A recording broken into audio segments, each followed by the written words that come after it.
Hey everyone, welcome to my YouTube channel. This is a presentation that I gave to the Norwich Pagan Moot on the 14th of December, about a week ago from when I was recording this. I was asked to put this into a YouTube video.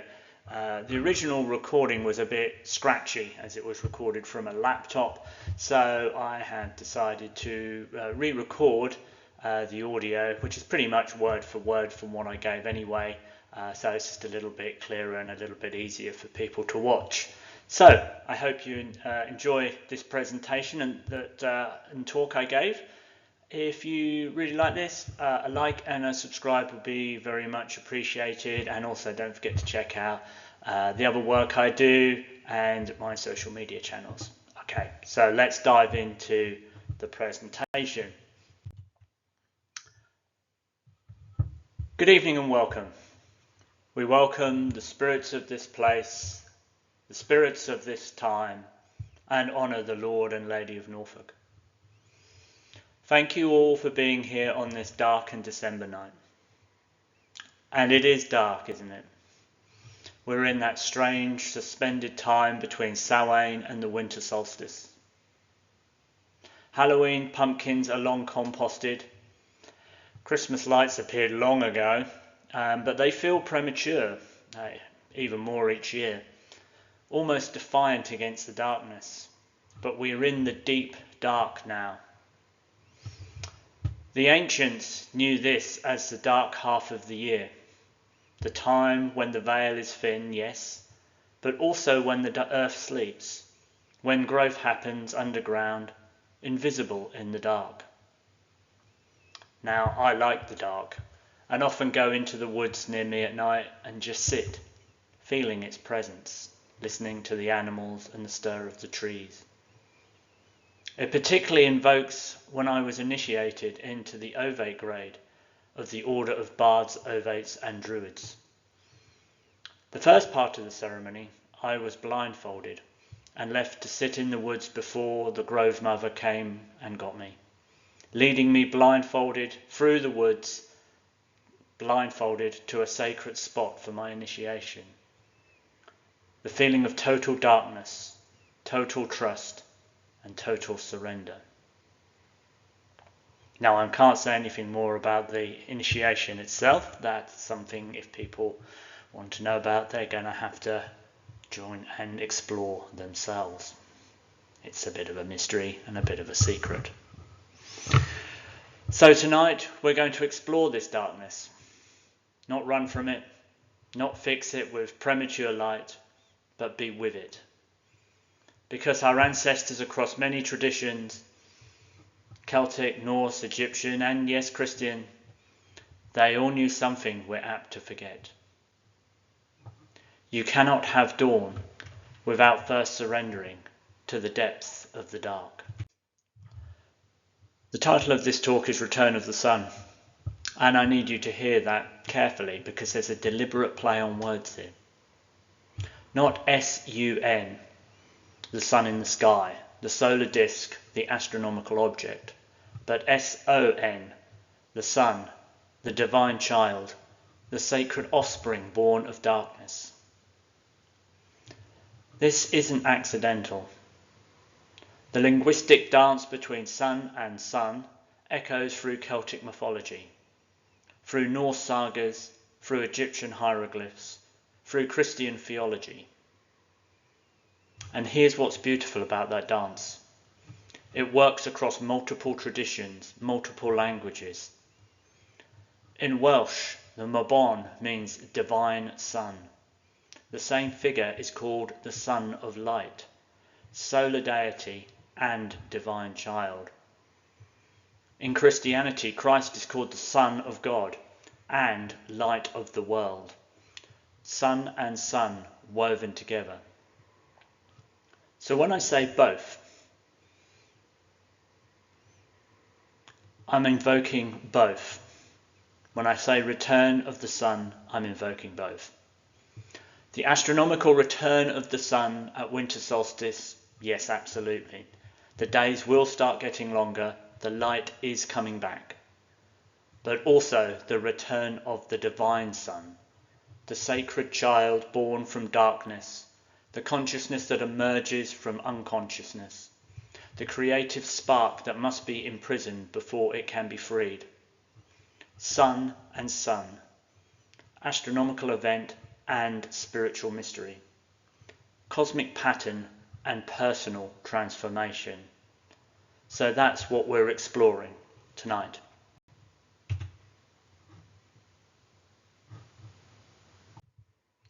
So here's where we're going together. We'll start by exploring the darkness itself, the time between Samhain and Solstice, what it means psychologically, spiritually, mythologically, why it's necessary, not just something to endure. Then we'll look at the tree, because across all cultures, the tree is where transformation happens. And of course, being a practicing Druid, I'd have to bring in something about trees anyway. So we're talking about Odin hanging on Yggdrasil, Osiris encased in the tamarisk, Christ on the cross, the tree as the axis where death becomes wisdom. Well, axis, the ancient evidence. Newgrange, Stonehenge, the monuments our ancestors built to mark this moment. 5,000 years ago, they knew this mattered. They orientated sacred architecture to this one solar event. We'll explore the myths of the divine child. Mabon, Mithras, Horus, Christ, born at the darkest time from the humblest of circumstances, carrying the promise of the light's return. We'll delve into Mabon, the Druid ceremony of the winter solstice, and the meaning of Arthur, the once and future king, sleeping beneath the hill, waiting to return. And finally we'll ask, what does this mean for us? Not just as an interesting mythology, but as lived mystery.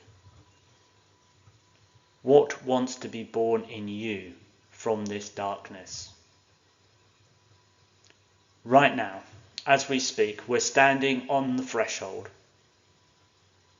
On December the 21st, the sun will reach its lowest point in the sky, the nadir, the still point, the longest night.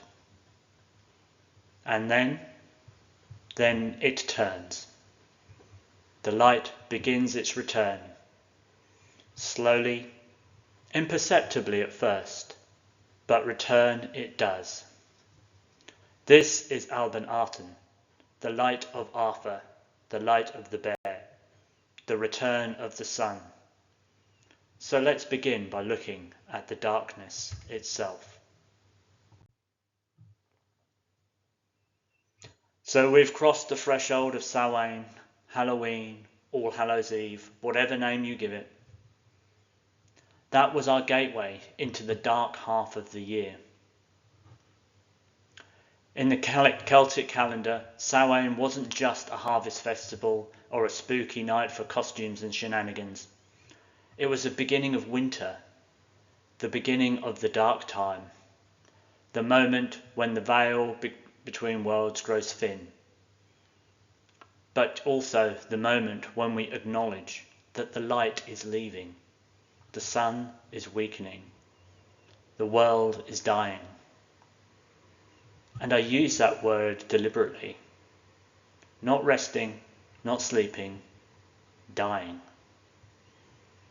Because our ancestors didn't have electric lights, they didn't have central heating, 24-hour grocery stores, Deliveroo. When winter came, some of them wouldn't make it through. Food would run out. Cold would kill. Many wouldn't survive. The dark and the cold was dangerous. But here's what's crucial. They didn't try to eliminate the darkness. They honoured it. They created ceremonies for it. They marked time by it. Because they understood something that we should start to remember. Darkness is not the absence of light. Darkness is its own presence, its own power, its own necessity. And between Samhain and the winter solstice, we're in the deepest part of that dark time. This is the descent. This is the underworld journey. This is what the mystics called the dark night of the soul, La Noche Oscura del Alma, which comes from a poem written in the 16th century by the Spanish mystic and Roman Catholic saint St. John of the Cross. In modern conversation, we often use this phrase to mean something like hitting rock bottom. But for St. John, the dark night was not a bad thing. It was a necessary spiritual bridge. He saw it as purification, not punishment. You stop feeling the warm fuzzies of faith.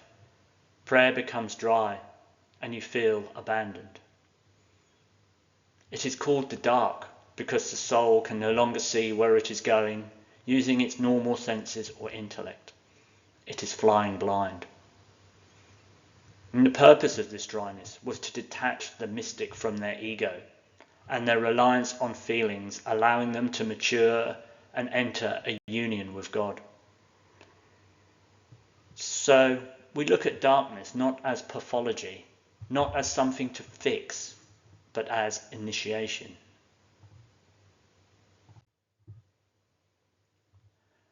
Carl Jung, the Swiss psychiatrist, founder of analytical psychology, had a term for this. Actually, he had several. One was the shadow, the parts of ourselves we don't want to look at, the aspects we've disowned, the unacceptable feelings and desires we've pushed down into the unconsciousness. Jung said, one does not become enlightened by imagining figures of light, but by making the darkness conscious. Not by eliminating it, not by just thinking positive, not by spiritual bypassing or premature light, by turning towards what we've been turning away from. In alchemy, which Jung studied extensively, they called the first stage nigredo, the blackening, the putrefaction, the stage where everything breaks down, where the false self dissolves, where you sit in the dark and let what you need to die, die. You cannot skip this stage. If you jump straight to the gold, to the enlightenment, to the transformation, you're building your fortress on sand. The foundation isn't stable. Now I want to be clear. I'm not talking about clinical depression.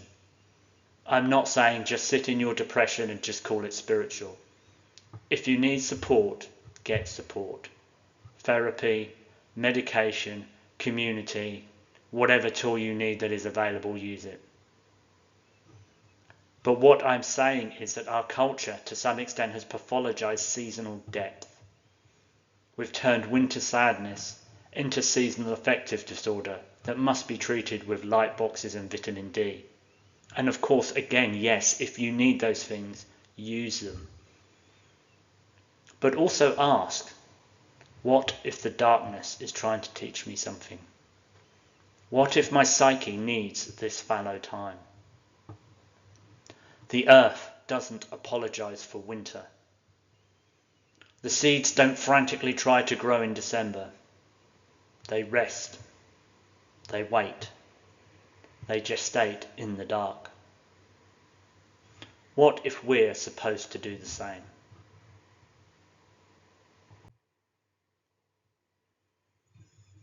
And here's what's fascinating. We're rediscovering a lot of these practices and they're becoming more into the sort of mainstream popularity. There's a growing movement around darkness retreats, where people go into complete darkness for days or even weeks. No light, no stimulation, just you and the void. And this is certainly very reminiscent of the ancient bardic practice of being locked up in a cell with sensory deprivation, to contact their inspiration, their muse for their magical poetry and insight. And also, certainly the Tibetans certainly practiced darkness retreats as well in the Buddhist culture. Float tanks, sensory deprivation chambers, where you float in body temperature salt water in complete darkness and silence, all external input removed. And here's what people report from these experiences. In the first part, whether it be the first 20 minutes in a float tank or the first day or two in a solitary or a darkness retreat, there's restlessness. The mind fights the void. But if you stay, if you don't run, something shifts. The internal noise that you thought that was you starts to separate. You begin to hear underneath it. The discursive chatter of the monkey mind settles down and something else emerges. Maybe not voices or visions necessarily, but your actual self beneath the static. This is Negredo in practice. This is voluntary descent. This is what the mystics did in their caves and the Druids in their darkness initiations, removing every external anchor until only essence remains. And of course there's vision quests in the indigenous traditions, where you go into the wilderness, often at night, often fasting, and wait in the dark for the vision to come. These aren't escapes from reality. They're descents into deeper reality. Because when you remove all the noise, all the distraction, all the light, what is left? What's actually there? Your fears, your longings, your desires, your truth, the things you have been too busy to feel, the voices you've been too stimulated to hear. So most years I go on a solitary retreat. Just me in a cabin, somewhere in the countryside, off-grid, often in winter, away from stimulation, away from distractions, sometimes a week, sometimes two. The idea is that when we are removed from our busy lives, away from phones, computers, social media, to-do lists, conversations, we come back to ourselves. Just us, living very simply, watching our experience unfold second by second, minute by minute, in the quiet. Noticing what is going on inside rather than outside. And also a lot of the meditation retreats I do have had a lot of silent periods, through them helping to go inwards. And of course these practices inform how the meditation mentoring and guidance I offer helps through my work. Yes, it does take a few days for the mind to settle. A day or two of restlessness. But after, you go inwards. Sometimes that is blissful and calm. Sometimes it is not. Sometimes it brings up stuff you have been pushing away because there are no distractions. So you just have to be whatever arises. You process and you transform it. And I've tried sensory deprivation in a float tank, complete darkness, with even the distraction of sight removed. And of course that process intensified. It's like the psyche finally has permission to speak because you've been removed of every excuse of distraction. The darkness strips away what's unnecessary and reveals what's essential. That is its gift. That's why it is sacred. And it's not just our culture, our time, our psychological framework that recognises this. So let's look at the Norse. Between Samhain and Solstice, they told stories of the wild hunt. Odin, the Allfather, the god of wisdom and war, rides across the winter sky, leading a host of the dead. Spirits, ghosts, and the restless departed, fallen warriors. The boundaries between worlds are thin. and the wild hunt rides through. And this is terrifying. If you see the wild hunt, you might be swept up into it. You might not come back. But here's the thing. Transformation is always a challenge and can be terrifying. Real change requires death of the old self. The wild hunt isn't evil. It's dangerous in the way that sacred things can be dangerous. It's Odin as psychopomp, as shaman, as guide between worlds. The winter darkness is when he's most active, most available, most real, if you're brave enough to meet him there. Or look at Egypt. Osiris, yes, the green god, lord of vegetation, but also lord of the underworld. Odin dies, is dismembered, and descends into the realm of the dead. He becomes the judge of souls, the one who weighs the heart against the feather of truth. He cannot return to the living world. He rules below in the darkness. But his kingdom is not barren. It's Aru, the field of reeds, the place where the justified dead live in abundance and peace. Darkness is where the dead dwell, but where they are also restored, where they are judged and found worthy, where eternal life is granted. Osiris sits on his throne in the dark, and from that throne he offers transformation. And even in Christianity, which we often think of as a religion of light, there's Advent. Now traditionally 4 weeks before Christmas, the church enters a season of waiting, of preparation, of active darkness. Traditionally there was fasting and abstination from things like sex. Not just the celebration yet, not the joy of light of Christmas morning, but the waiting, the longing, the sitting in the not yet.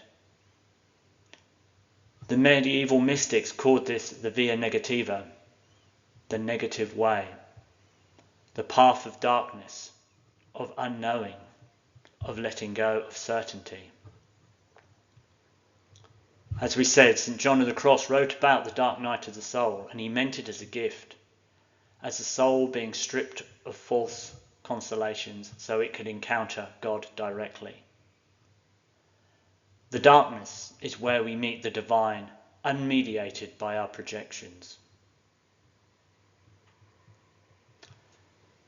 So here is what I'm asking you to consider.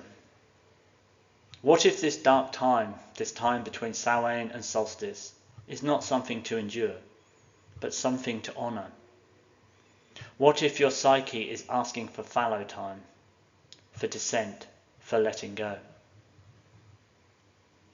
What if the darkness is offering you something light cannot give? The gift of fallowness, the gift of depth, the gift of dying before you die, so you can be reborn. Our ancestors knew this, the Celts, the Norse, the Egyptians, the Christians, and many, many other traditions. They marked it, they ritualized it. They built their sacred calendars around this. And at the centre of that darkness, they placed a mystery. Now, across cultures, across time, there is one image that appears again and again. When we're talking about the connection between the worlds, the tree, not just any tree, but the world tree, the axis mundi, the cosmic axis that connects to the underworld below, the middle world where we stand, and the heavens above. Think about it. The roots go deep into the dark earth, and what Jung might call the unconscious, into the realm of the dead. The trunk stands here in our world, solid and present, and the branches reach up into the sky, into the realm of gods and stars and possibility. This is where the tree is the place where transformation happens. Not in the comfort of our homes, not in the safety of the known, but on the tree, through the tree, hanging between worlds. As a practicing Druid, trees are quite central. A lot of our practice and learning comes from trees and the plants. I have a particular oak in the woods near me that is a perfect sitting spot, and I often go there to meditate. The tree is probably 300 years old, so has seen a lot of passing and change. Sitting underneath it, I get a sense of that wisdom. That with time and the change, and it puts a lot of my own concerns and things I get caught up with into perspective. I often come away feeling more balanced, more grounded, and with more clarity. And it's not just one culture that understood this. Let's explore that pattern.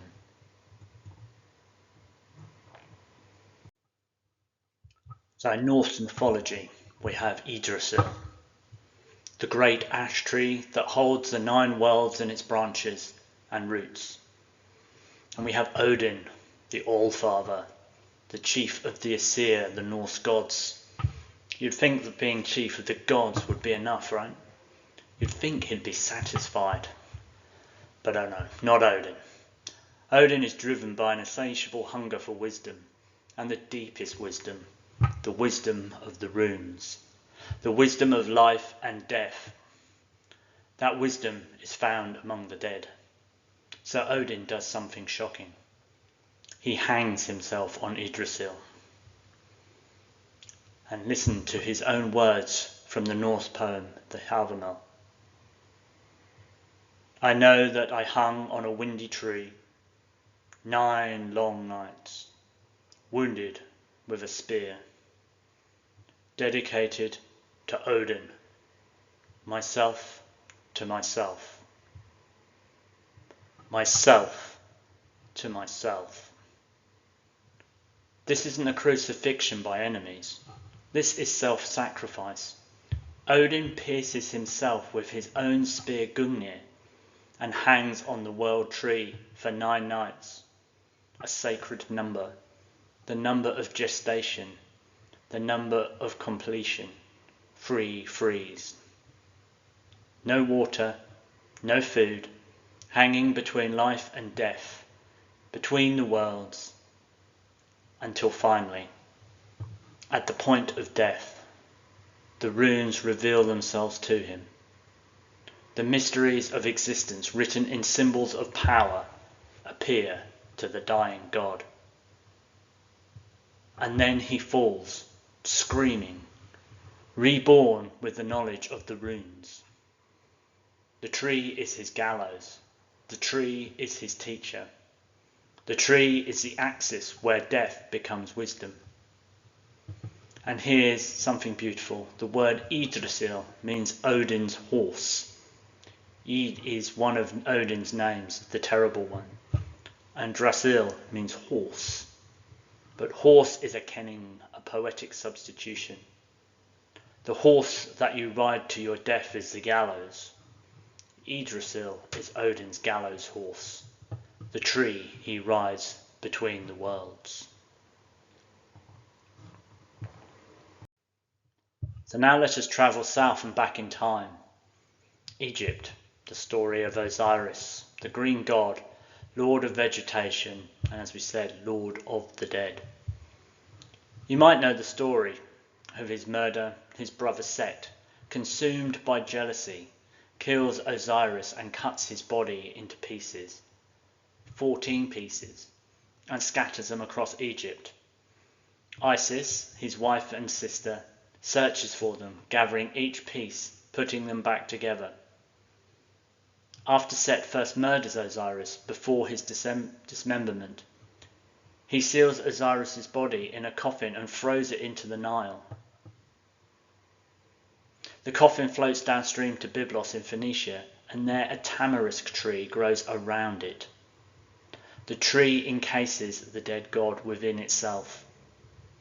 And the tree grows so large and so beautiful that the king of Byblos has it cut down and made into a pillar to support the roof of his palace. So now Osiris is literally inside the pillar of the king's house, of the sovereign. Isis then has to travel to Byblos, win the trust of the queen, and eventually reveal who she is and ask for the pillar. She splits it open and extracts her husband's dead body from within the wood. The tree becomes a coffin. The tree becomes a hiding place. The tree holds the dead god until he can be resurrected. And then Osiris is restored. After Isis works her magic, they conceive Horus. Osiris cannot return to the world of the living, so he descends to become lord of the underworld. But his symbol becomes the Jed pillar, a stylized representation of a tree, trunk or backbone, symbolizing stability through death. The god dies in the tree, is held by the tree, and the tree becomes his symbol of enduring power. And then we have the cross. We've seen it so many times that we forget that the cross is actually a tree. In medieval Christian hymns, they called it exactly that. Crux fidelis arbor nobilis, faithful cross, you noble tree. Christ is hung on the tree for 6 hours, also stabbed by Syria, as was Odin. Then 3 days in the tomb, the dark earth, the womb of death, before resurrection. The pattern retreats. Death on the tree precedes transformation. Odin, 9 nights on the tree, then the runes and rebirth. Osiris, encased in the tree, then resurrection through Isis. Christ, death on the tree, then 3 days, then resurrection. The cross, this instrument of torture and shame, becomes in Christian theology the tree of life, the tree that was in the Garden of Eden, the tree whose fruits brought death is transformed into the tree that brings eternal life. The tree of death becomes the tree of life. And here in Britain, we have our own tree mystery. Arthur, the one and future king, doesn't die. Not really. He's taken to Avalon, the Isle of the Apples, the Isle of Trees. And there he sleeps, waiting for the moment when Britain needs him most, when the darkness is deepest. Looking out at the state of the world at the moment, we shouldn't be waiting for him for too long. And then the call goes out. Then he will return. Arthur, sleeping beneath the hill, is the sun beneath the horizon, the light that will return.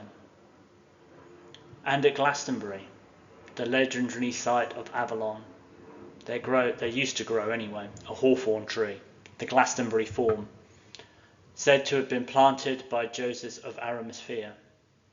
Now the original tree that we see in this image, unfortunately, is no longer there, was cut down. But there is one of its offsprings planted and grows in Glastonbury Abbey. This tree bloomed twice a year, once in spring as hawthorns do, and once, and here's the mystery, at Christmas, at the winter solstice, the tree that blooms when it shouldn't, that brings forth flowers in winter, that defies death, the tree marking the place where the king sleeps, where the light waits to return. So we have a pattern, don't we? The tree is where the god hangs.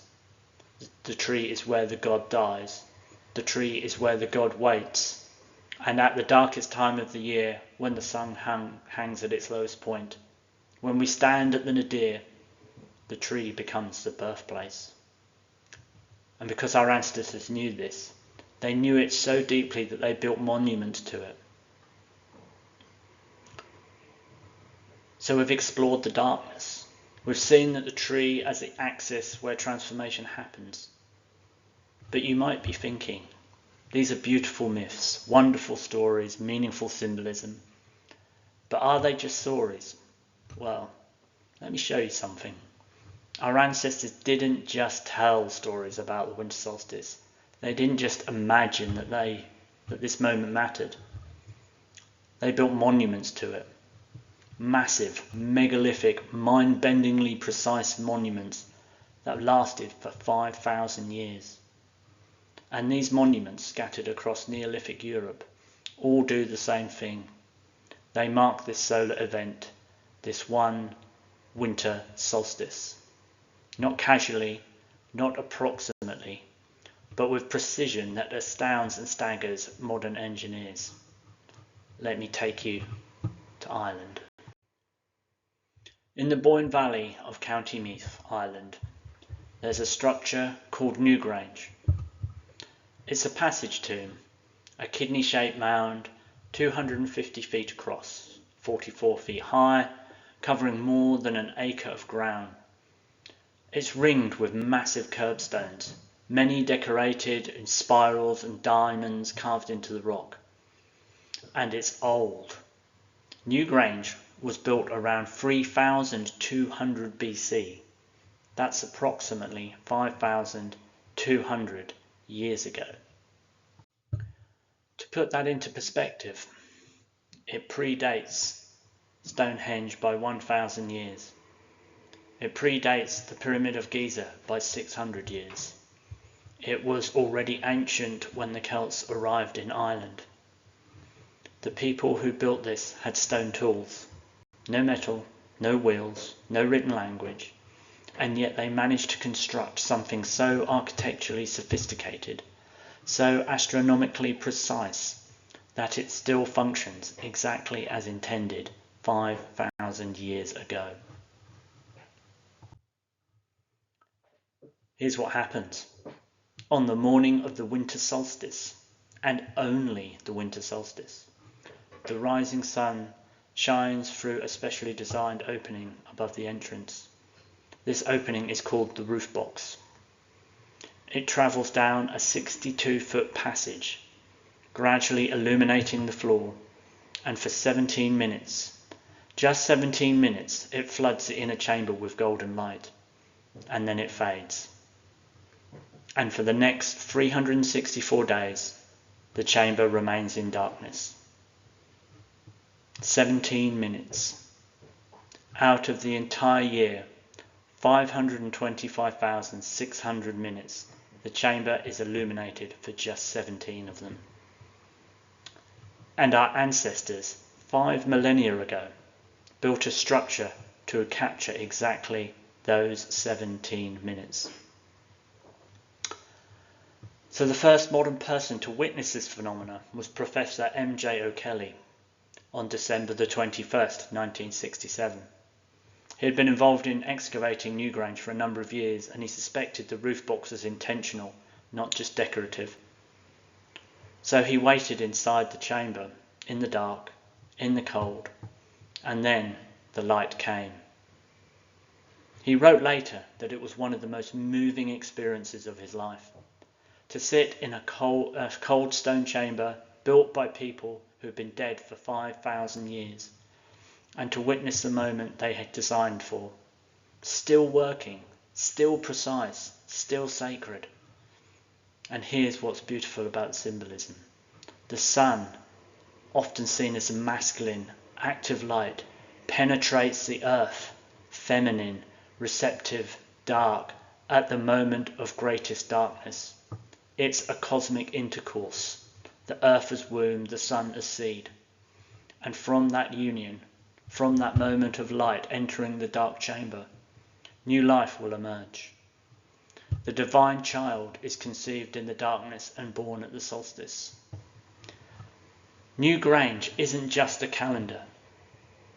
It's a temple of the sacred marriage, of the union that creates life.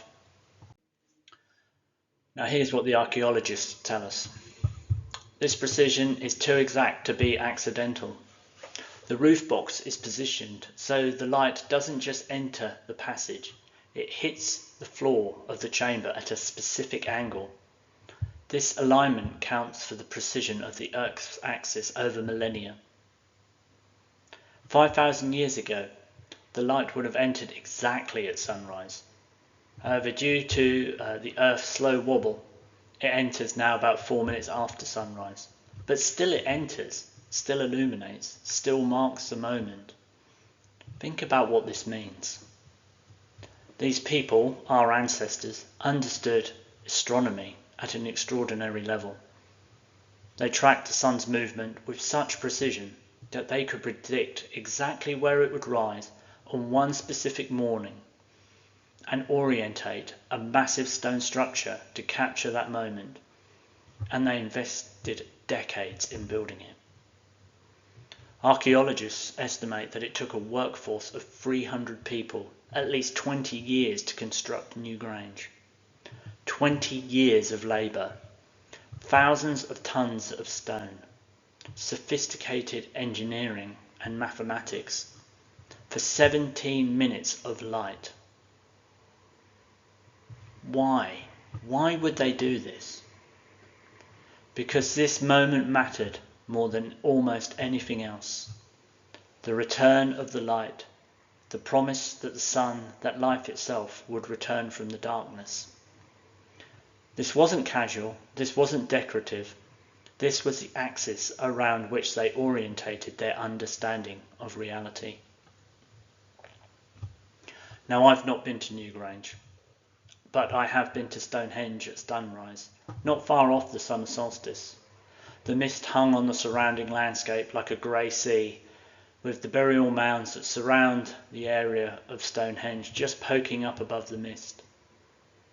It was a timeless experience as the sun peeked over the horizons, casting shadows across and into the stones.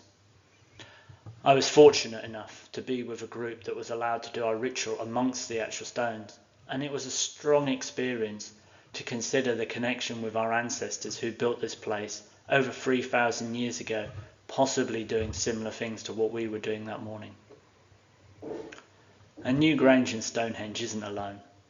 Across Neolithic Europe we find the same pattern. Stonehenge, the winter alignment, is actually more precise than the summer solstice alignment. Maze Howe in Orkney, Scotland, another passage tomb, also aligned to the winter solstice sunset. The light illuminates the chamber in the same way. Loughcrew in Ireland, another Neolithic site, winter solstice alignment, illuminating very specific carvings. And there are others, dozens of them. This isn't one eccentric builder's obsession. This is a pattern, a shared understanding across cultures and centuries. The winter solstice mattered. The return of the light mattered. They didn't just believe it. They didn't just celebrate it. They built their sacred architecture around it. Their temples, their tombs, their holy places, all orientated to this one sunrise, this one solar event. So when we gather to celebrate Alpenathen, when we mark the winter solstice, when we honour the return of light, we're not inventing something new. We're not engaging in New Age spirituality disconnected from history. We're participating in practices older than writing, older than nations, older than most religions. We're standing in continuity with people who understood this moment so deeply that they moved mountains to mark it. And with that, they were marking what they were waiting for in the dark chamber. And that was the birth, the return, the sun emerging from the darkness of the earth's womb. So now we come to the heart of it. The divine child, the S-O-N. Remember at the beginning I made a distinction, not S-U-N, the astronomical object, but S-O-N, the divine offspring. Now I want to show you why that distinction matters, because across cultures, across centuries, we find the same story. At the darkest time of the year, a divine child is born. Not in a palace, not announced with fanfare, but in humble circumstances, hidden, threatened, vulnerable. born in a cave or a stable, or stolen away and imprisoned, or born in hiding while enemies hunt for him. And this child, small, fragile, seemingly helpless and powerless, carries the promise of light's return. He is the light. He will grow to restore order, defeat darkness, bring salvation. But first he must be born, and in the dark, in the cold, in danger. This is the pattern. Let me show you how it happens. But first, why does this distinction matter? Why do we speak of both sun and sun? Because our ancestors understood something profound. The same mystery can be experienced in two ways. On one level, we have the sun, that magnificent life-giving star that our ancestors rightly worshipped and many still do today. The sun is sacred. It sustains all life. It governs the seasons, it warms, feeds the crops, and its light drives away the cold. Ancient people built monuments to track its movements. They rose at dawn to greet it. They understood its power as divine. And in pagan animistic understanding, the sun is not just a ball of nuclear fusion. It is alive, conscious, sacred. It is a god. Or in some instances, it's referred to as a goddess. But here's a twist that's often missed. Across cultures, people didn't only worship the solar phenomenon. They also told stories about a person, a divine child, a son. Why? Because while the sun follows its eternal pattern, rising, setting, returning with the seasons, a sun, S-O-N, is something else. A sun has agency. A sun makes choices, overcomes obstacles, fulfills a mission. A sun is relational.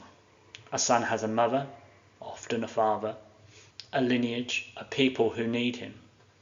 A sun grows. A sun is vulnerable, threatened, must be protected, and then becomes a protector. The sun and the sun are not the same thing, and yet they are intimately connected. The sun's return at winter solstice is both a cosmic event and a personal story. It's both the astronomical truth that the days are lengthening and the mythic truth that new consciousness, new hope, new potential is being born. Our ancestors didn't see these as contradictory. They saw them as two ways of speaking the same sacred truth. The sun returns faithful, eternal, life-giving, and a sun is born vulnerable, precious, carrying the seed of transformation. One is the phenomenon, one is the person. One is the cosmic pattern, one is the intimate relationship. Both are sacred, both are real, both matter. This is why we speak of the return of the sun, not to diminish the sun, S-U-N, but to personify the mystery, to bring it close, to say, this is not just happening out there in the sky. It is happening in here, in you, in me, in all of us. The light returns in the heavens, and new consciousness is born in the soul. Sun and sun, phenomenon and person, cosmic and intimate.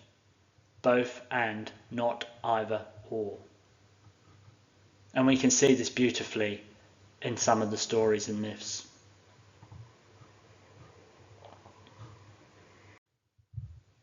In Welsh mythology, we have Mabon ap Madron.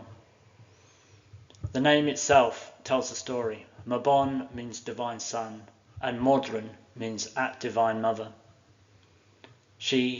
So he is the son of the mother, the divine child of the great goddess. Here's his story. Mabon is stolen from his mother when he is only 3 nights old, in the dark of the moon, the time of greatest darkness. He is in prison, locked away in a place so hidden, so secret, that no one knows where he is. For years, centuries in some tellings, the divine son is lost, his potential locked away, his light imprisoned. Now excuse my Welsh pronunciation for any Welsh speakers listening to this, I will try my best. In the tale of Culhwch and Olwen, the hero Culhwch needs Mabon's help to complete an impossible quest. But first Mabon must be found. So Culhwch and his companions go on a journey. They ask the oldest animals in the world. The blackbird of Cilgwri. I have lived long, but I have not heard of the Mabon. The stag of Lladintre. I am older still, but I know nothing of him. The owl of Cwm Cawlwyd. I have seen forests grow and die, but I have not heard of this prisoner. The eagle of Gwynabwy.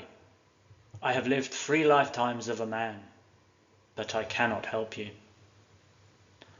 Finally, they come to the salmon of Llyn Lliw, the oldest creature of all who swims in the deepest waters.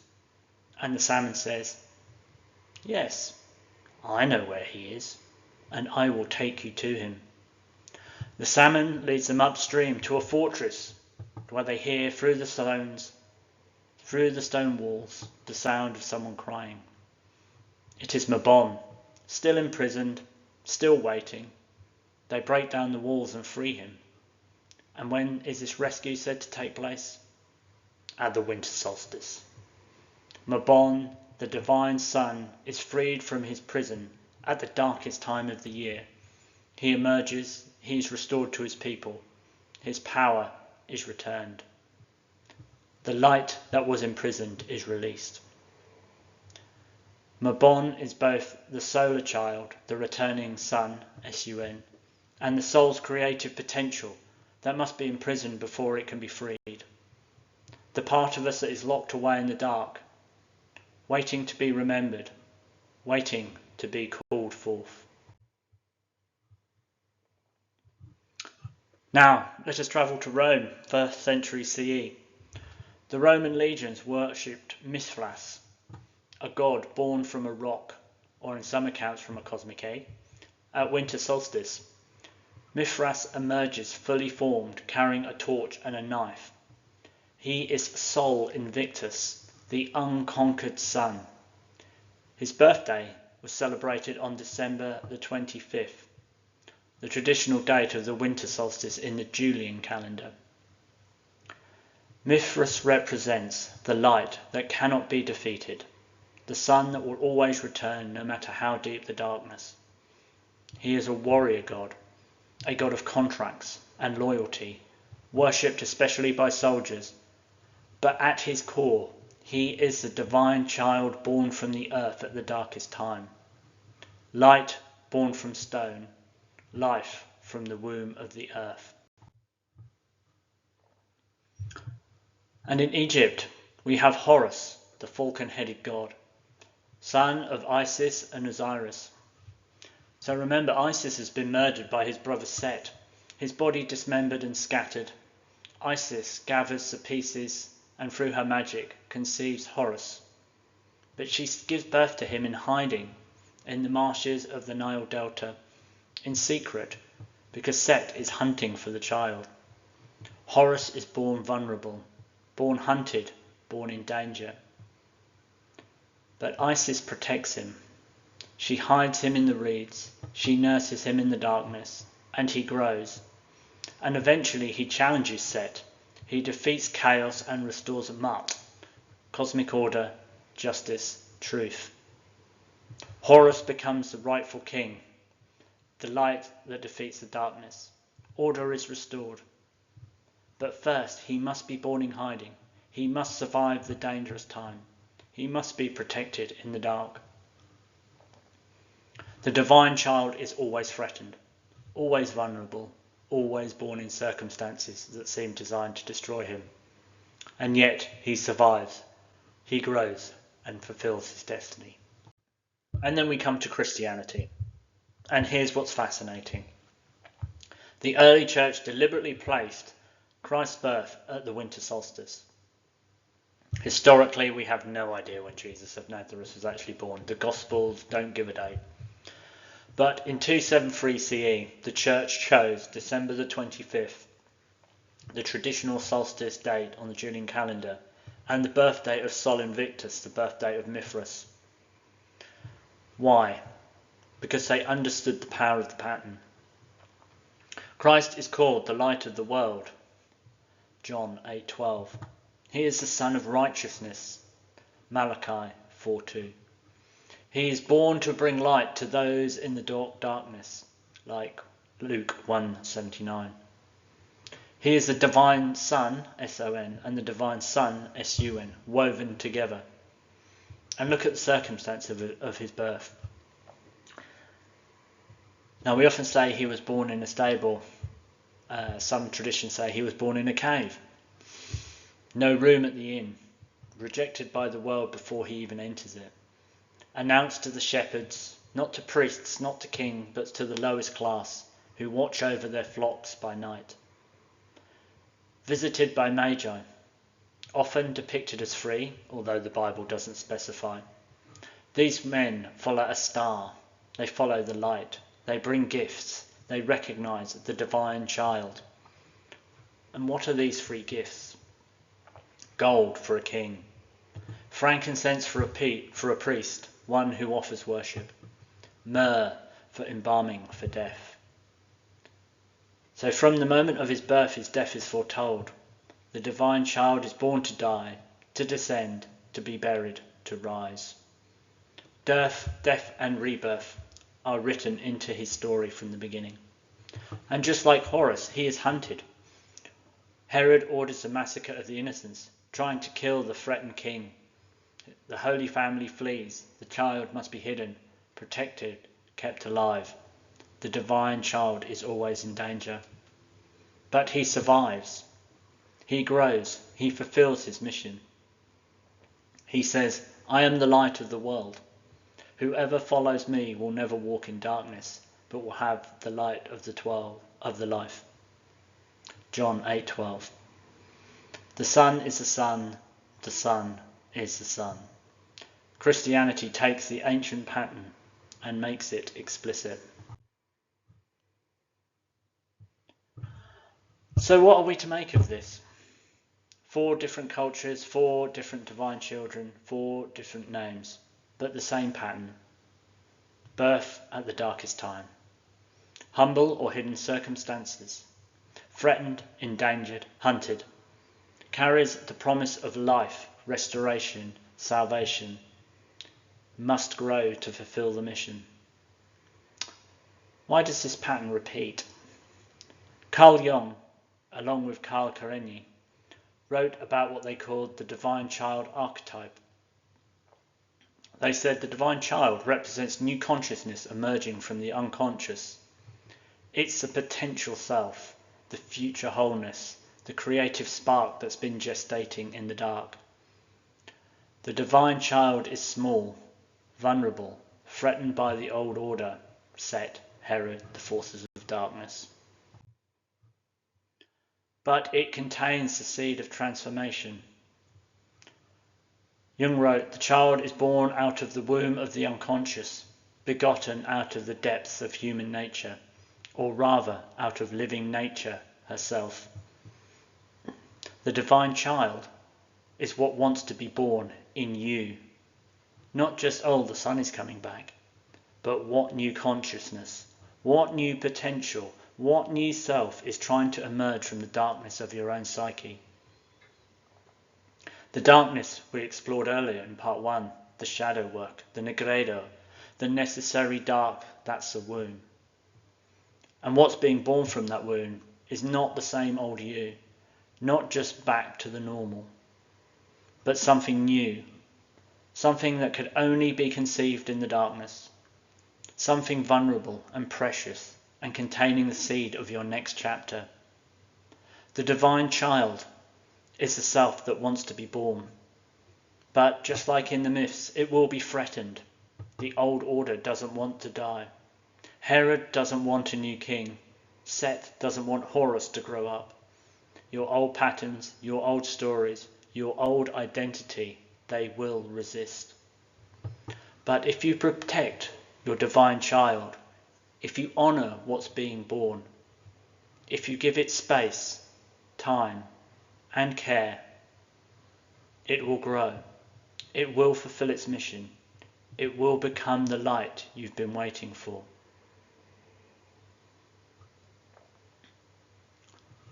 This is why solstice matters. This is why our ancestors built Newgrange. This is why they hung on trees and waited in darkness. Because they understood something is always being born. The sun returns, yes, but also the sun returns. New consciousness, new possibility, new life. Born from the womb of the earth. Born from the depths of darkness. Born at the moment when hope seems the most distant. The return of the sun. And now, having seen the pattern, having understood the meaning, let's have a look at how Druids celebrate this mystery. Let's explore Alban Arsen. So we've met the divine children, we've seen the pattern. Now let's talk about how Druids, ancient and modern, celebrate this mystery. The Druid name for the winter solstice is Alban Arsen. Alban means light or solstice. Arten is where it gets interesting. It could mean Arthur, as in King Arthur, so the light of Arthur. Or it could mean Arth, the Welsh word for bear, so the light of the bear.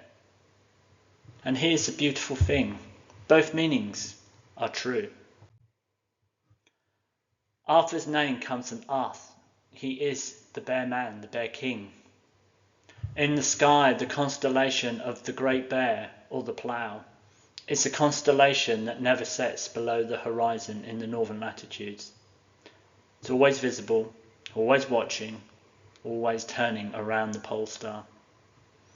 Arthur is the stellar bear, the constellation king, the one who never truly dies, because he's always there, waiting. But Arthur is also the British Mabon. Remember the Mabon? These stories come from the Welsh Mabinogi, and the medieval Arthurian stories seem to be based on much older stories, particularly around the Mabinogi, the Welsh myths. So the divine son, stolen at 3 nights old, imprisoned, waiting to be freed. Arthur is the same archetype, the same story, but localised to Britain. Arthur is the once and future king. He didn't die at Camlann. He was taken to Avalon, the Isle of Apples, the Isle of the Dead, the other world. He sleeps beneath the hills, some say in Glastonbury, some say in the Welsh mountains, some say in caves throughout Britain. But he waits. And when will he return? When Britain needs him most. When the darkness is deepest, when the call goes out. Arthur is the sleeping sun beneath the horizon. Arthur is the imprisoned light, waiting to be freed. Arthur is Mabon. So when Druids celebrate Alban Arsen, the light of Arthur, they're celebrating the return of the astronomical sun, the birth of the divine child, the awakening of the once and future king, the promise that was lost will be restored, the faith that light always returns. All of it woven together in one name.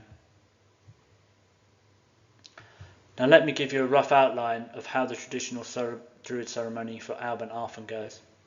Different Druid orders have variations, but here's the core structure, the rite. So the ceremony begins in morning. The Druids gather, often at dawn on the solstice morning or the night before. They wear black cloaks or cover themselves in dark cloths or have dark armbands.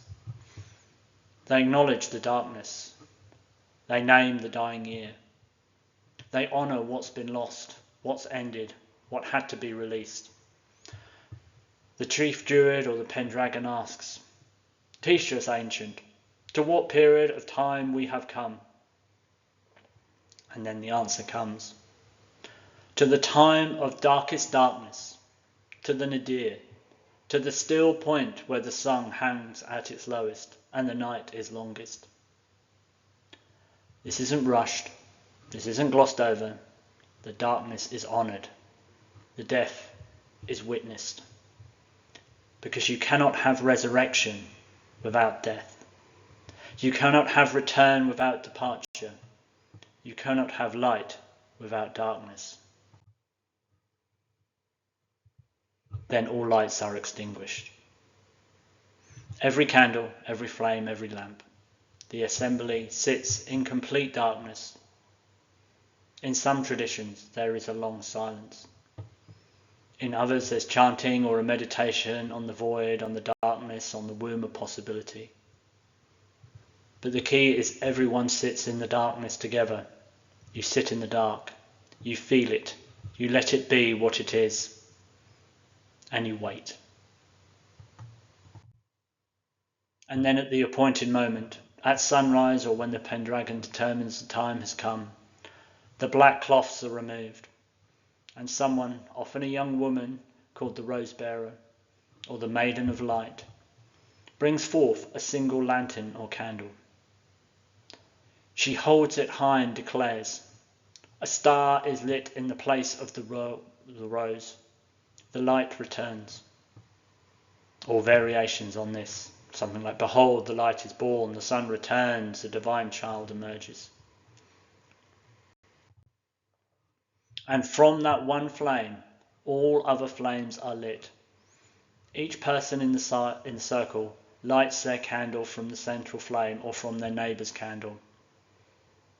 And in our own grove, we have a lovely saying where we turn to the person to our side, and then the person with the light turns and says, "I am the light.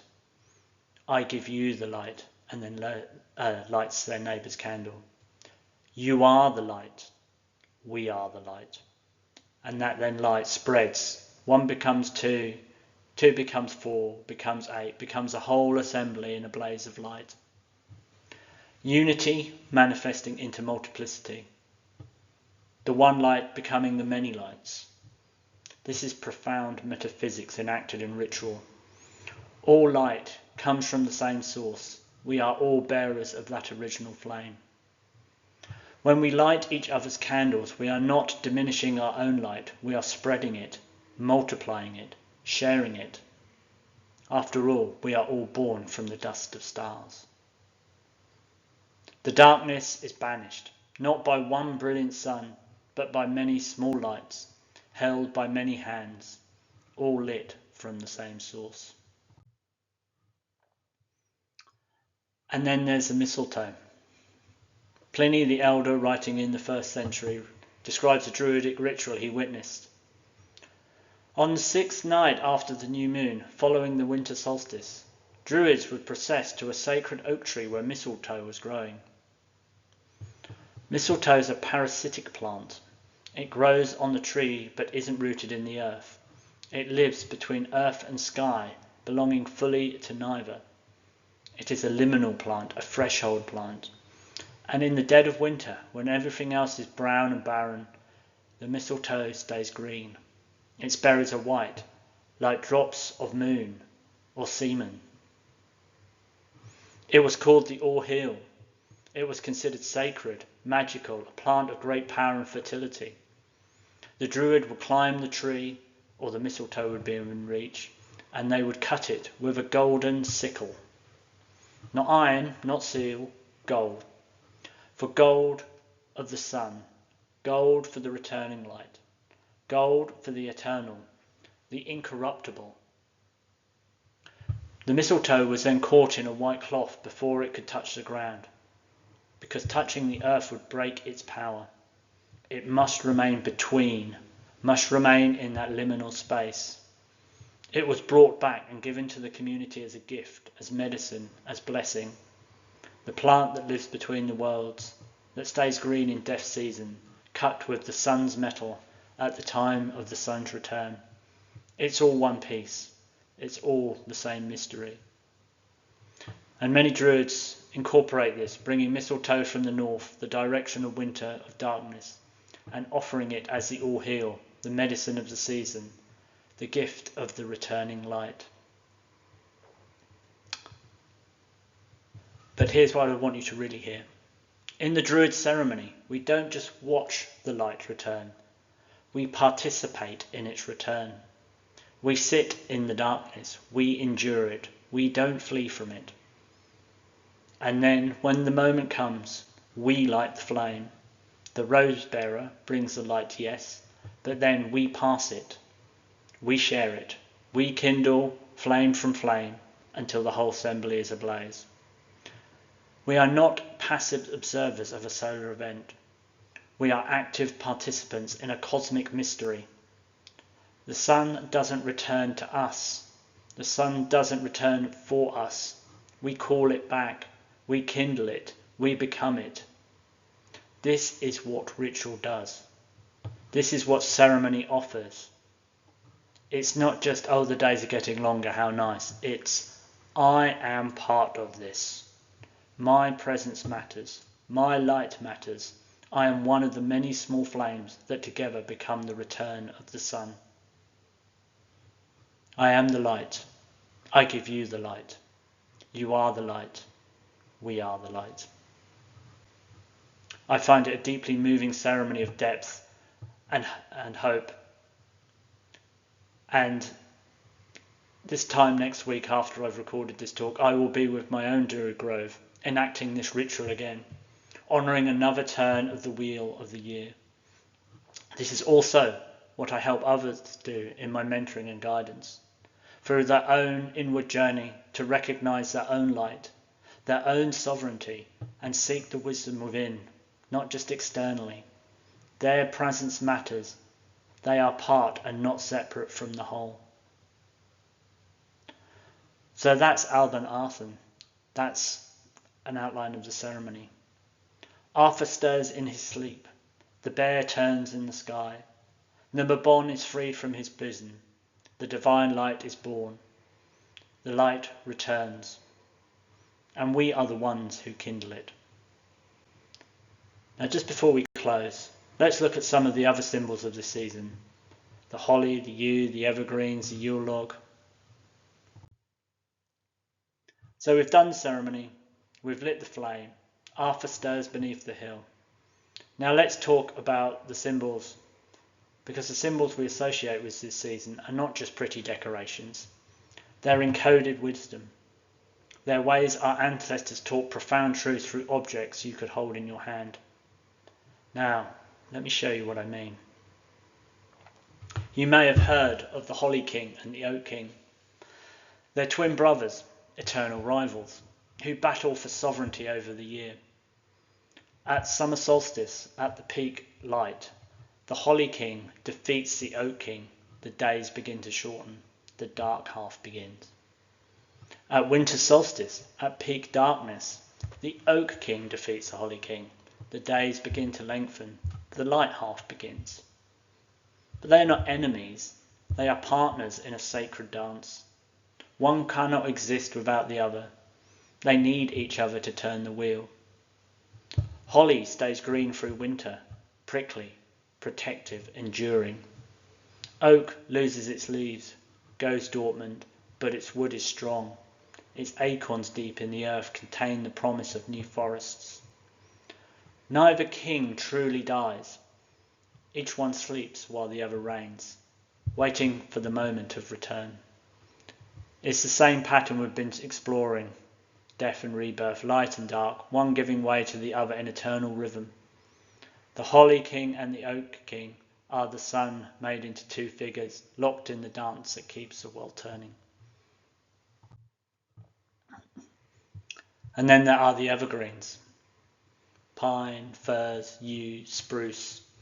Why do we bring them inside at the darkest time of the year? Because they are life persisting through death. Not despite death, but through it. When everything else is brown and barren. When the deciduous trees stand naked and the fields are frozen. The evergreens are still green, still alive, still holding on. They don't flee from the winter, they don't hide, they stand in it, they endure it, they remain verdant.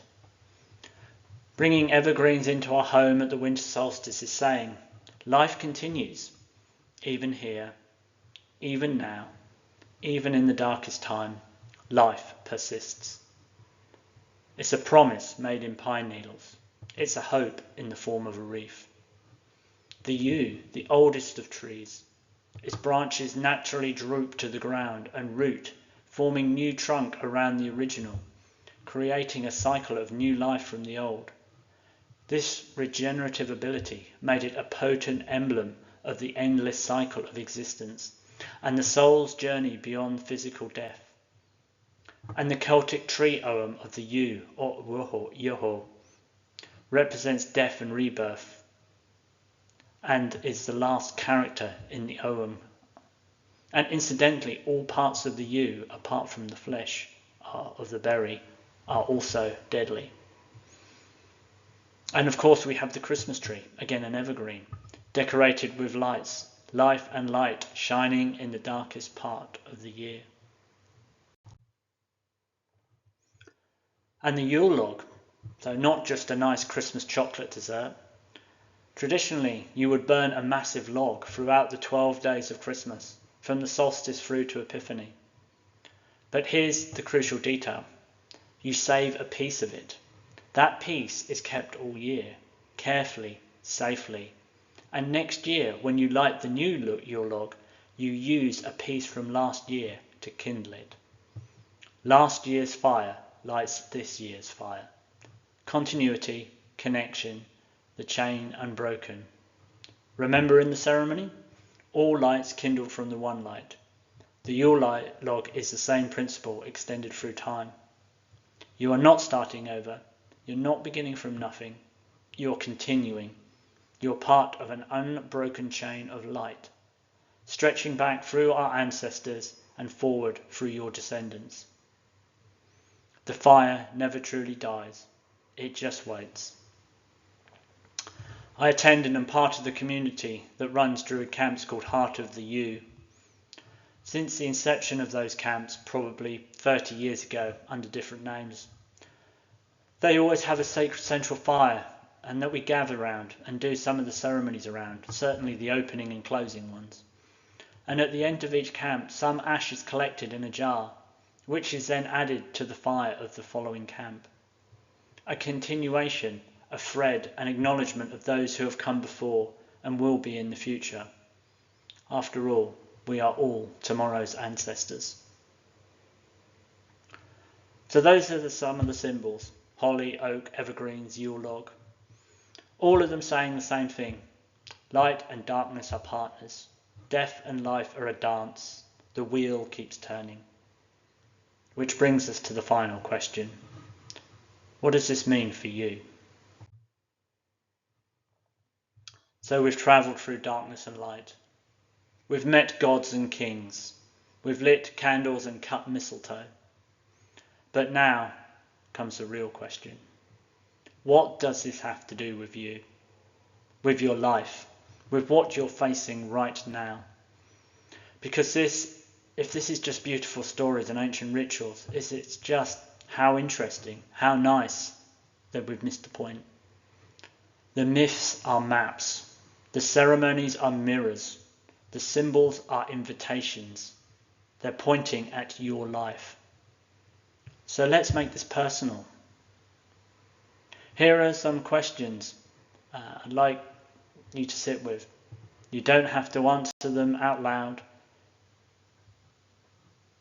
You don't have to answer them right now, but let them work on you. What has been in darkness since Samhain? What have you been sitting with? What's been in the shadow? What have you been avoiding or looking at, or what's simply been in a fallow time of waiting? What potential in you feels imprisoned? Remember Mabon, stolen at 3 nights old, locked away, his light hidden? What part of you is locked away? What creative spark? What calling? What truth has been imprisoned? By circumstances, by fear, by old patterns, by well-meaning people who didn't know what they were locking away. What needs to die so the divine child can be born? What old identity? What old story? What old way of being? Remember, you cannot have resurrection without death. You cannot birth the new self without letting the old self dissolve. What needs to die in you? And what divine child wants to be born? What new consciousness, what new potential, what new version of you is trying to emerge from this dark time? It will be small, vulnerable, easily threatened by the old order, but it's there, gestating, waiting for the right moment. What is being born in you?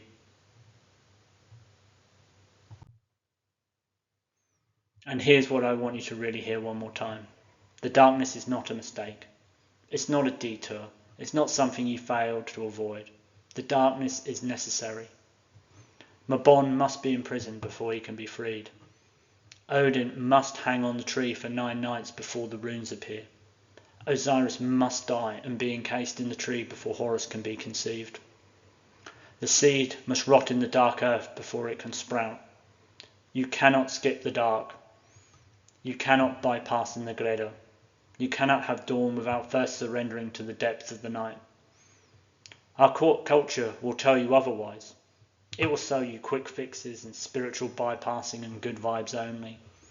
But the mystery, the real mystery, the one our ancestors knew and built monuments to, says, darkness first, always. And then from that darkness, not despite it, but from it, light is born. So if you're in a dark time right now, you may be just exactly where you need to be. You're in the womb. You're in the chamber at Newgrange, waiting for the light. You're in the fertile dark when transformation happens. Honour it. Don't flee it. Wait in it. Let it work on you. Because something is trying to be born. So let's do something together, just for a minute. If you're comfortable, close your eyes or lower your gaze.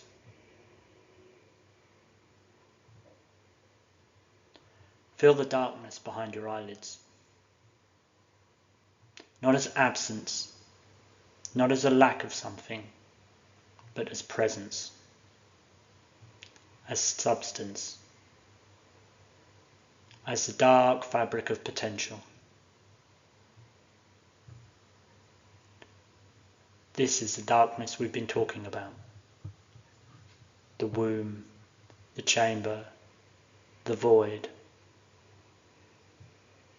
And in this darkness, without straining, without searching, just notice, is there a small light there within? Not a big light, not a brilliant illumination, but something small. Maybe new, maybe old, that you've not noticed before or ignored. Something that could only be conceived in this darkness. A tiny spark.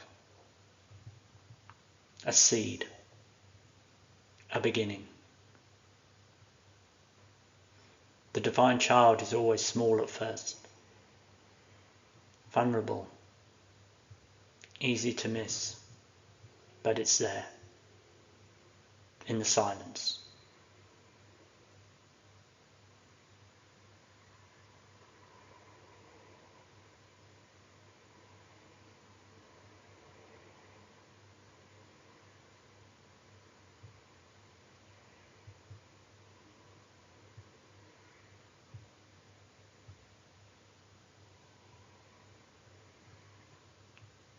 Extend your heart to that light. Maybe bring it into your heart if it's not already there. Nurture it. Protect it.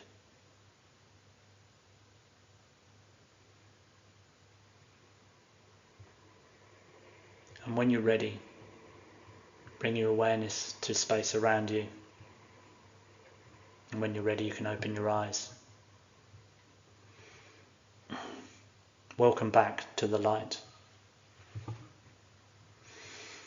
That's the practice. That's simple. Sitting in the darkness, not fleeing, just being present and noticing what's there. That's a way you can participate in the mystery. So here are also a few practices you can take home. Sit in complete darkness for 5 to 10 minutes. No phone, no light, just sit. See what arises. On the solstice, light one candle at sunset. Sit with it. Feel yourself participating in the return of the light.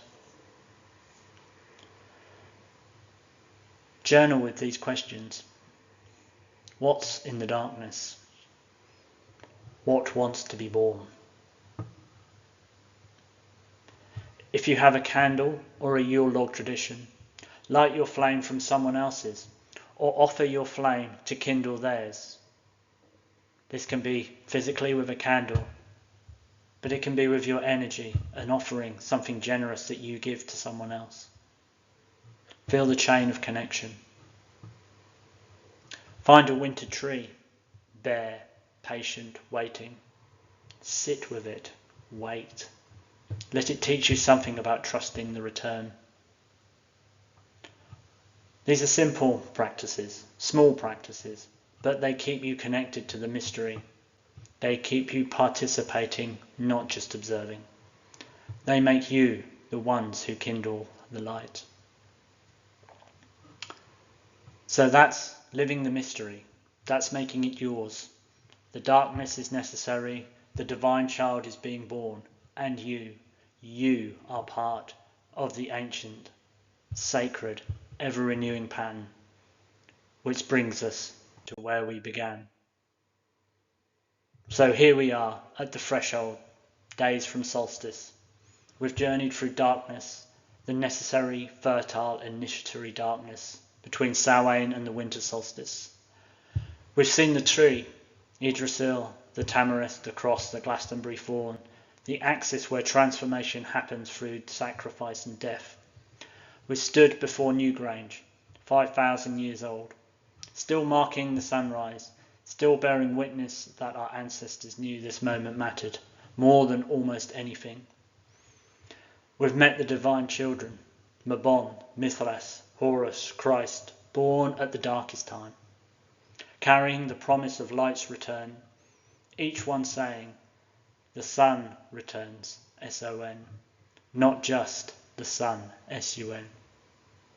We've learned the ceremony, Alban Arthur, the light of Arthur, where we don't just watch the light return, but we participate in its return, lighting flame from flame until darkness blazes with many small lights held by many hands.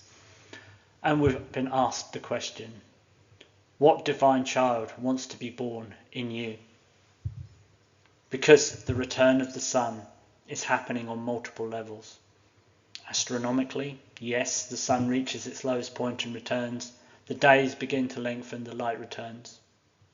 Mythologically, the divine child is born, the imprisoned god is free, the sleeping king awakens, the pattern repeats. Ceremonially, we sit in the darkness together and light the flame. We kindle light from light, we enact the mystery. Personally, something in you, something that's been in the darkness, something that's been imprisoned, something that's been gestating is ready to be born. All of it, all at once, the same mystery at every level. And here's what I want you to take with you. You are not a passive observer in this. You are not just watching the sun return. You are not just listening to nice stories about ancient myths. You are part of the pattern. You are one of the lights. You are a participant in a mystery older than writing, older than nations, older than religion itself. In Newgrange, 5,000 years ago, someone sat in the dark chamber waiting for the light. Just like you, you're sitting in your own darkness, waiting. In the Druid ceremony, Someone lights their candle from their neighbour's flame and passes it on, just like you. Mabon is freed at winter solstice, the light that was imprisoned and is released. What light is waiting in you to be released? Arthur stirs beneath the hill, the once and future king prepares his return. What in you is waiting to awaken? The divine child is born, small, vulnerable, threatened, but containing the seed of everything you're meant to become. What divine child wants to be born in you? We stand at the threshold. The sun will reach its nadir and turn. The longest night. The still point. The moment of return. Alban Arthur, the light of Arthur, the light of the bear. The return of the sun. And with a final blessing, may you honour the darkness you've walked through. May you protect the divine child being born in you. May you be one of the many flames that come together, become the return of the sun. And may you deeply know that you are part of this. Your presence matters. Your light matters. You are the one who kindles it. Thank you for being here tonight. Arwen. Thank you.